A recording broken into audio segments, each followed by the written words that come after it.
Periscopers. Hello, everyone. Happy Friday. Happy Friday, everyone. My name is Mike Gilman with High Five Career Coaching. I'm the author of Pipe Dreams, 7 Pipelines of Career Success. And I've been coaching for about 20 years. We'll wait for some people to come in here. These are like open office hours on Fridays. So I welcome any questions. If you're watching the replay, I'm on at 12 o'clock every Friday. And I'll be alternating. I'm lining up some additional interviews with leaders in socially conscious and purpose-driven organizations. So I interviewed Pat Libby, who's a nonprofit consultant in San Diego. I interviewed her a couple weeks ago. And I've got some cool people lined up for upcoming weeks. I haven't nailed down the specific weeks yet, but I've got 2 other leaders, executive directors of nonprofits that have committed. And I've got some invitations out to some others. So I'm really excited about this. I'm hoping to get a representative from REI and Patagonia. And so we'll see what they say. We'll see what they say. And I'll have others that I'm interviewing. So that'll be on Fridays as well. If you're not following me on Facebook, please do that. For those on Periscope, I'm going to be transitioning away from Periscope, and nothing personal, but I'm trying to consolidate my platforms here. So please go to facebook.com/high five career. 5 is spelled out. Facebook.com/high five career. So I will go ahead and just lost power. So fun with technology. Anyhow, and then on Tuesdays, I am on at 5 o'clock. And next Tuesday will be the last installment in a 7-part series I've been doing on building a rock solid team, right? So this is really geared for leaders out there that are watching. And I've covered everything from creating a vision and a mission and values to identifying roles and responsibilities. And next week, I am going to be talking about managing expectations. Pretty sure that's the topic. And how do you do that as a leader effectively? So I'll be sharing 5 tips for that. And then we'll move into another series on Tuesday, same time, 5 p.m. on Facebook Live, LinkedIn Live, and YouTube. So those are my 3 main platforms. And then Periscope as well, although my tablet just went dead. It just had 48% of power, and it went from 48% to dead in a matter of a few minutes. So have to put that on my list of things to do. Get the battery replaced in the iPad. I don't know if anyone's had their battery replaced before in their iPad, or if it's not even worth it. It might be worth just buying a new one altogether. We'll see. We'll see. So seeing that there's no one currently on, I'll just give you a brief, a brief monologue about what I'm seeing out there in terms of trends among leaders in the workplace, as well as for the job search. And, with companies hiring or not hiring, things of that nature. And if you see the replay of this, feel free to chime in with your comments or questions afterwards, particularly if you're on LinkedIn or Facebook. I welcome that. And also, if you are not following me on my Facebook page, make sure to do that so you can get notified of when I'm on. So I'm going to go ahead and type that in here. Facebook.com/high five career.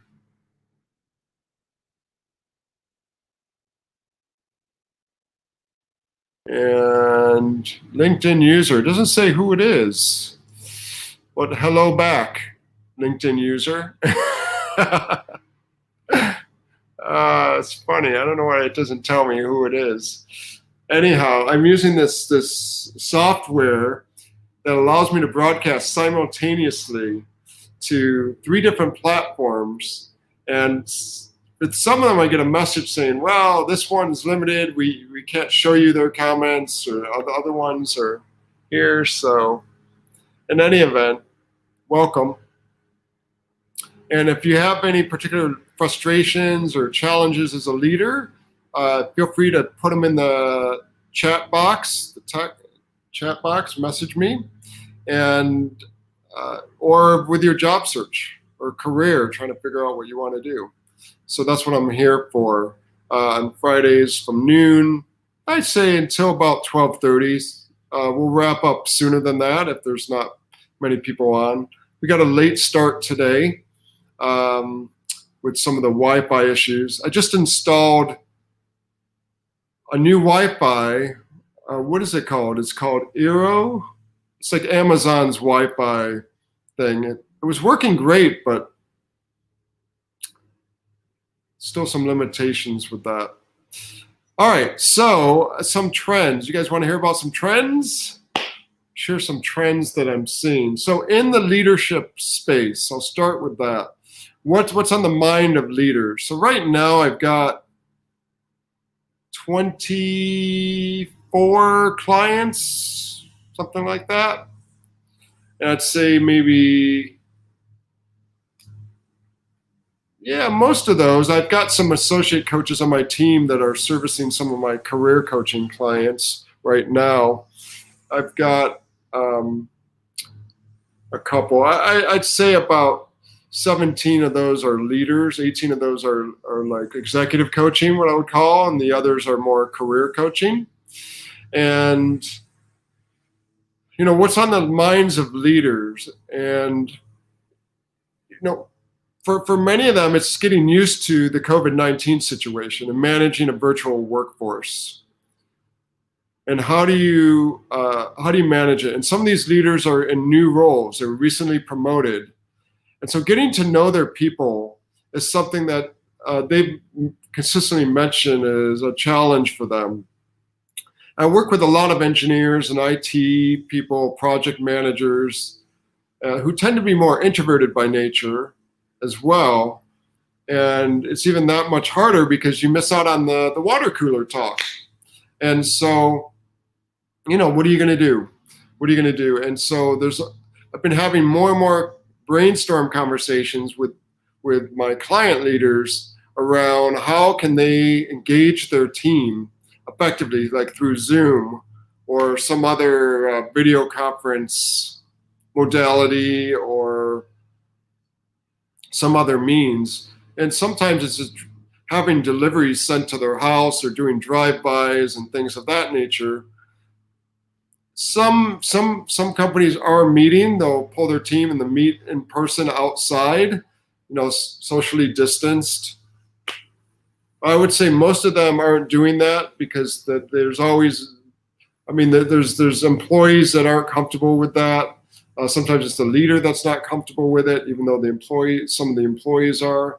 Usually there's a mix. And so it's definitely created a challenge. So that's been on the mind of many leaders, and coming up with creative ways. And so some of the things some of the strategies that you can use certainly are, many people are doing like happy hours, right? Just as a way to no agenda, just to shoot the breeze with your team. It kind of replaces some of the water cooler talk, but setting up like a happy hour with the team. Some of them are playing games like House Party. I want to dive into that a little bit more. Is an app that some use to play certain games. I've done a bunch of research on some team building types of things. And a lot of the team building that I do in person, that's experiential, I've been looking for ways to, how to do that virtually, right? Some of them can be done. It just needs a little bit more planning in advance. A lot of the things that you'll find is if you're a leader to do virtually, you have to do a lot more planning in advance, particularly if you're going to use a Zoom platform, or many of them have Microsoft Teams. Microsoft Teams is becoming more prominent in organizations, although it doesn't have all the features of Zoom. Apparently, I'm kind of learning about Microsoft Teams. Like Zoom offers polling, it offers breakout rooms, things of that nature. Adobe Connect is really good as well, but it's very high price. So I would go with Zoom because it has most of the same features as Adobe Connect. Adobe Connect is like a Cadillac. It offers breakout rooms as well and polling, and it's a little more designed for a learning type of environment. So you can check out those platforms. What else? So strategy. So one-on-one and just shifting to phone calls. So one of the things that I do, for example, is I will have some of my coaching calls or catch-up conversations just on the phone while I'm walking. Just put in my earbuds, grab my phone, put it in my pocket, and just head outside and go for a walk for an hour, half hour, 20 minutes, however long. And there's some lakes nearby, so I'll walk around, and I have my mask on. The air quality here in Southern California is really poor. Worse than LA, worse than Northern California. I'm in Irvine, but the air quality is pretty poor.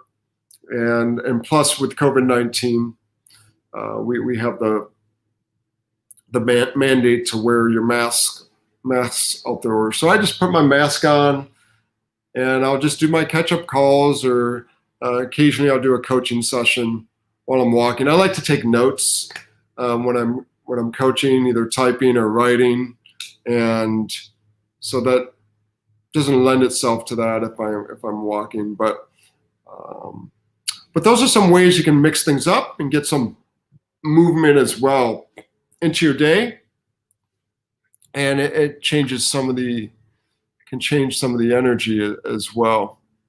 So, I see. I can remove that. What else? Other trends. So some industries are definitely growing in organizations. Oh, one of the other things is in global organizations. I mean, it was a barrier pre-COVID, but one of the challenges that comes up is just the work-life balance. So with a global organization, if you might be conducting meetings at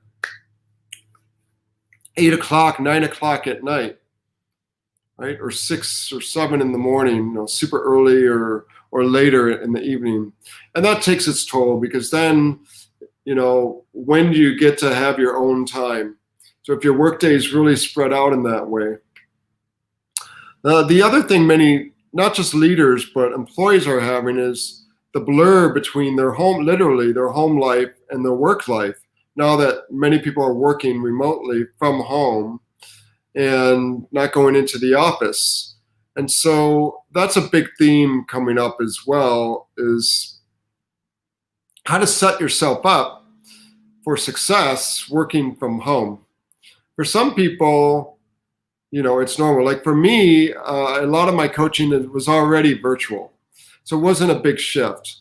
What's changed though for me is I'm not going out there with my networking and mixing it up that way. So, I'm working a lot of long hours. I don't recommend it, but I'm working easily 12 to 14 hour days consistently the last month. And some of that is due to an increase in business, which I'm grateful for.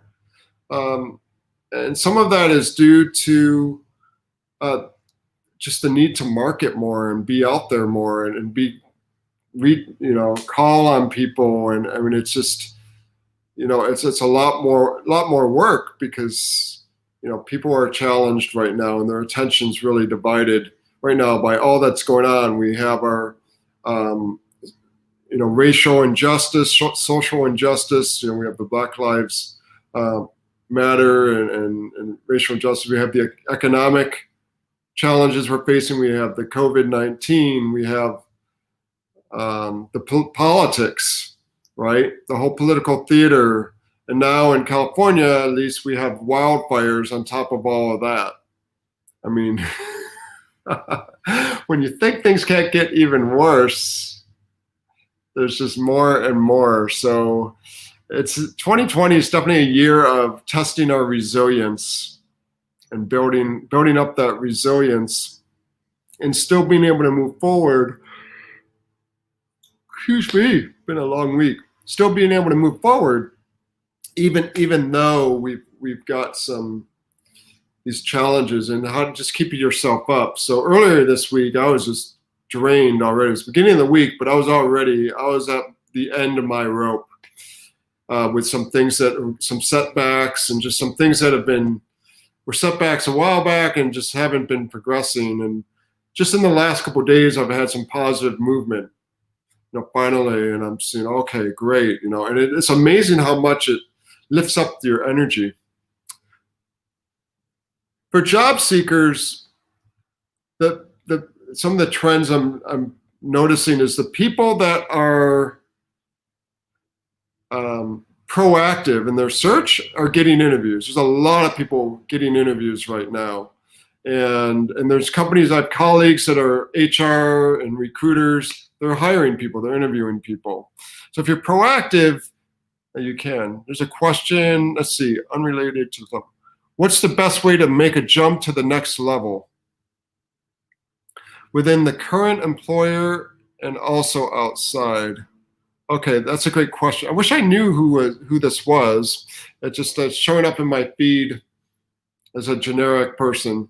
So whomever you are, thank you for asking.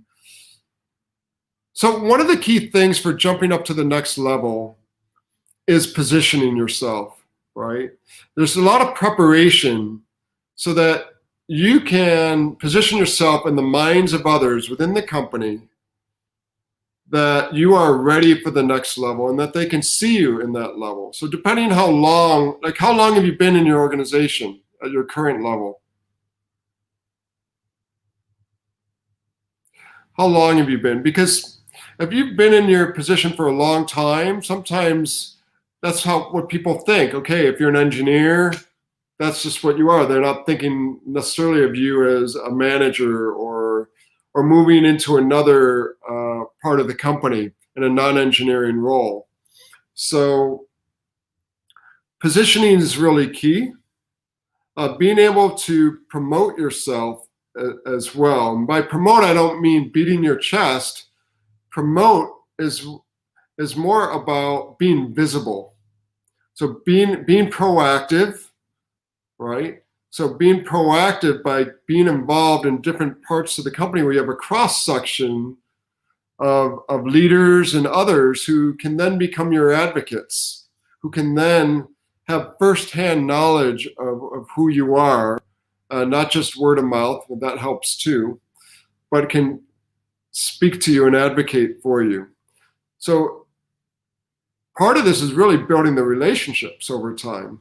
So one of the main keys for getting to that next level is building that network of relationships of people that just know you character-wise, that who you are, but also become familiar with the work that you do, either directly or indirectly.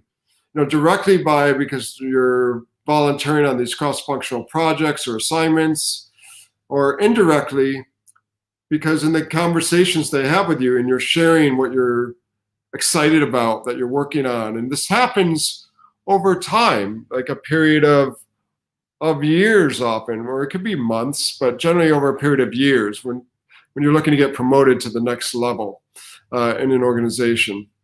And so if you decide now that that's what you want to do, then give yourself some time. Don't expect yourself to, if you just decided you're going to go pursue this, that you want to get the next level in 3 months. Depending on the size of your organization, it might not be realistic. If it's a smaller company or startup, that could be realistic because you can have access to the people you need to talk to and you have greater visibility. But if your organization has 1,000 employees or 5,000 or 10,000 or more employees, then those things can take time. And particularly if you want to have it helps to have your boss or others in other departments that know you and know your work, right? It's not good enough for just your team to know how good you are. You want others in other departments and the higher level up to know the work you're doing. Believe me, it doesn't always filter up. I used to facilitate succession planning for organizations and behind the scenes on that. But the second part of your question, jumping up outside, sometimes people find that easier than their own organization. But one of the key things, I was just talking about this with a client this morning, is connecting. One of the key things is to connect the dots for that prospective employer on how you're able to take that leap from where you've been to where it is that you're applying at this other organization. Or maybe you operated at pretty much the same level in yours, but your job title didn't reflect that. So being able to connect the dots and share stories. Stories are sticky and they get at people's emotions. It's just interviewing 101, a good thing to do, a very effective way. So by being able to convey like examples and stories in a very succinct yet complete way, it's a way to bridge the gap for people and instill in them the confidence and alleviate their fears or concerns about whether or not you can do the job. And you make them look good, right? Like a good hire. That's a way that you can do that. But part of it is you have to do your research. You got to research the company or the industry, and ideally build your network. Talk to people within those companies. See what it's like. Get a sense of how things operate at that level within that company. So a director in one company is not the same as a director in another company, or in a different industry. A director in the nonprofit industry versus a director in Fortune 500. Oftentimes, it's a very different scope and scale of responsibility in terms of the budget you're overseeing, in terms of the people that report up to you, in terms of your overall responsibilities that you have. Like, for example, in a nonprofit organization, oftentimes a director role will have greater responsibilities, will oftentimes need to do a lot more work themselves because they don't have as big of a staff. They don't get paid as much typically as a director in a Fortune 500. So it just depends. It really depends. So hopefully that answers your question. If you want to know more, I mean, there's more than that. That's just kind of a taste, but feel free to message me privately. Any other questions? That was a good one. Okay, I'm going to go ahead and wrap it up here. Again, if you want to get advance notice of when I'll be on and what topic, it'll be particularly Tuesdays, but also with Fridays now that I'm going to start doing interviews, and you don't want to miss it, you want to be there live, then follow me on Facebook. I put it in the chat, or on LinkedIn. Follow me on LinkedIn. Not just be connected with me, certainly you can invite me to connect with you and tell me you saw me on this broadcast. But follow my page on LinkedIn, and then you'll be notified when I'm live. Okay? So take care, everyone. Have an awesome weekend, And to my Jewish friends and neighbors and whatnot out there, Happy New Year. Shana Tova. And we could all use a reset for the new year. It's been a tough year. All right, take care, everyone. Bye-bye.